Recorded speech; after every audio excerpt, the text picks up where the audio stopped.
EA just released the first huge update of Madden 22 that we've been waiting for. With so many bugs in the game and so many things that needed to be addressed, they've covered a lot of them in this update, from gameplay to franchise mode to face of the franchise to ultimate team, and they've even added some new things to the game as well, which is nice. However, there's some things they didn't touch on, which we will talk about in the video. Now, I'm still currently dealing with the aftermath of the hurricane, so videos might be a little later than normal, but I did upgrade my hotspot on my phone, so I should be able to pump out news videos pretty quickly now if anything breaking happens like today. So let's get into it. We've got gameplay updates first, and the first thing they mentioned was pass coverage, but this is what's already going to aggravate me. They didn't do anything to pass coverage. This is what they said. Before we get into the gameplay updates, we wanted to let you know that we are aware of the feedback around pass coverage. We're continuing to monitor and collect the community's feedback that they have shared with us. We look forward to sharing the actions we're taking towards pass coverage. So they didn't do anything with the pass coverage in this first big update. Nothing. And I feel like a lot of us have been complaining about how broken the coverage was since the beta, which was in June, I believe. And then even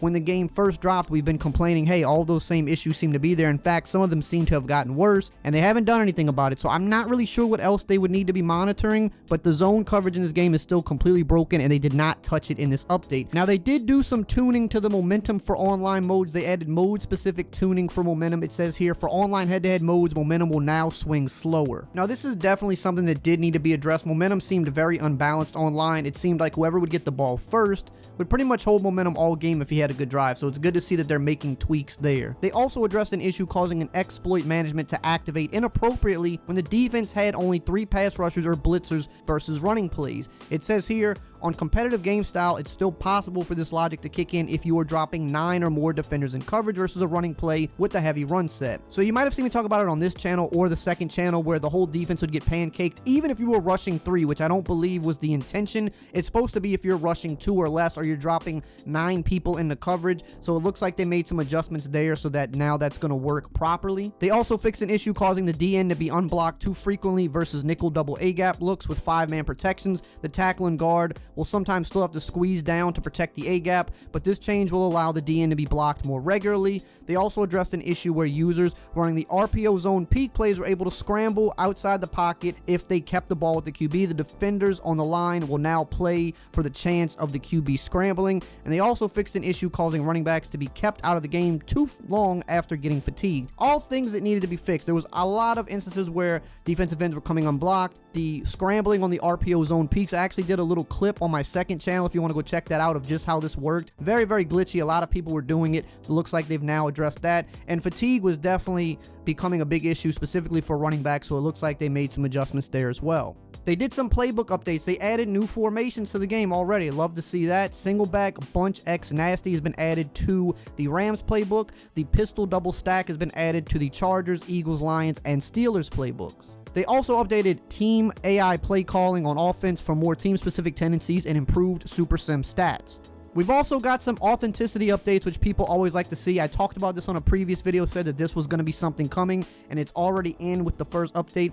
They added new uniforms and throwbacks for a lot of teams. So it says they added new Falcons, Cowboys, Colts, Packers, and Chiefs throwback uniforms. They've got the Chiefs 1970s home and away, the Falcons 1990s away, 1970s away, and the 1989 home and away. Cowboys have the 1994 Monday Night Football all-white throwback, the 1976 home and away, the 1992 home and away. The Colts have the 1960s away and the 1995 home and away, and the Packers have the 75th anniversary away and the 1988 home and away jerseys. The Giants have new white pants added. The Patriots sock stripes fixed to show the red stripe correctly. The Lions and Steelers field art and the Saints Stadium all have updates. They fixed an issue with the Riddell TK helmet. They fixed multiple player mouthpieces and shin traps alignment, including Jamie Collins and Malik Hooker. They did some likeness updates for some of the coaches here, like Sean McVay, Sean Payton, Cliff Kingsbury, and others. They updated the likeness of QB Cam Newton so that his dreads hairstyle appears with his helmet on, and they fixed an issue in 2 stadiums where sideline characters were clipping through stadium walls. Now let's get to franchise mode. So for those of you that are already asking, no, this is not the update that added the scouting to the game. That's probably going to be a little bit later in the month, probably mid to late month. This is just fixing a lot of the bugs in franchise, which is, I mean, an important thing as well, because, you know, franchise mode was in a really bad state with the bugs. They improved the head-to-head stability issue, which was causing a lot of problems for online CFMs. They addressed an issue where some of the offline franchise players were given incorrect game results after completing a game, so you'd win the game and it would say you would lose the game. That was kind of the biggest issue going around. They did some stuff with weekly strategy. They fixed an issue where all the defensive players were receiving the same boost in weekly strategy. They fixed an authenticity issue around next-gen stats and completion percentages. They fixed issues with QB passer rating visuals and data not being consistent in offensive and defensive focuses. And they did something with the training logs and the progression history of the player card, so it will now show whether a focus was offensive or defensive game plan related. They fixed an issue where coordinators could be poached in the Super Bowl week. They fixed an issue with the next-gen stats tab on the player card. They fixed issues with news and off-season stories. They fixed an issue where auto-generated snapshots were being taken after games. They fixed an issue where backing out of seeding an online franchise invite resulted in visual issues in the member screen. They fixed multiple issues around the player avatar displaying incorrectly while in the player franchise, and a ton of other things. I have them up on the screen here if you want to pause the screen and read the rest of these. It's a lot of little issues. You might not have even been dealing with some of these. Face of the franchise also got some updates. They updated the draft logic to avoid having two QBs drafted in the first round of the same team. I believe this was happening with the Jaguars a lot. They fixed an issue where Madden profile widget would disappear after coming out of the gameplay. Fixed an issue where the incorrect reward images appeared in post-game flows. They fixed an issue where players could not back out of the player hub during the road to the draft portion of the mode, and they did some general stability improvements in the mode, notably on the Xbox Series X. I believe it was kicking some people offline at times. For the yard, they actually added some new plays to the yard playbook, which I think is cool. I mean, it was the same plays as last year, so kind of updated, give it a little bit of a fresher feel. They added 4 new plays